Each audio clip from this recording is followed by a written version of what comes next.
ఇచ్చింది కూడా ఈ 426లోనే ఉంది. ఉన్నది 426. మొన్న అసెంబ్లీలో చెప్పింది 685.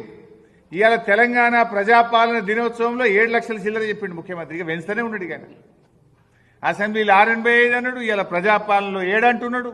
అసలు 10 ఏళ్ల బీఆర్ఎస్ పాలనలో జరిగిన అప్పు 4,26,000 మాత్రమే. ఇది రాష్ట్ర ప్రభుత్వం చెల్లించాల్సిన అప్పు. రాష్ట్ర ప్రభుత్వం కట్టాల్సింది, రాష్ట్ర ప్రభుత్వం గ్యారంటీగా తీసుకున్నది, రాష్ట్ర ప్రభుత్వం కడుతున్నటువంటి అప్పు 4,26,000 మాత్రమే. ఈ 426లో కరోనాలో కేంద్రం చెప్తే చేసిన 27,000 కోట్లు ఉంది. డిస్కాంల అప్పు రాష్ట్ర ప్రభుత్వం తీసుకున్న 9,000 కోట్లు ఉంది.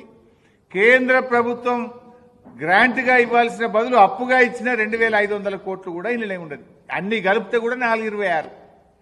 కానీ అసెంబ్లీలో 685 అంటావు, ఈడ 7 అంటావు. ఇది తప్పు అని నేను నిండు శాసనసభలో కూడా చెప్పిన. అంటే ఎవడైనా నేను దివాలా దివాలా అంటే రాష్ట్రానికి పరువు ఉంటుందా, పరపతి ఉంటుందా?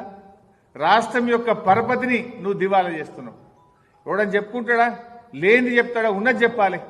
లేనిది కూడా అంటే బీఆర్ఎస్ పార్టీ మీద బురద జల్లబోయి నువ్వు తీసుకున్న గొయ్యిలో నువ్వే పడుతున్నావు. కన్ను తెరువు ఇప్పటికన్నా.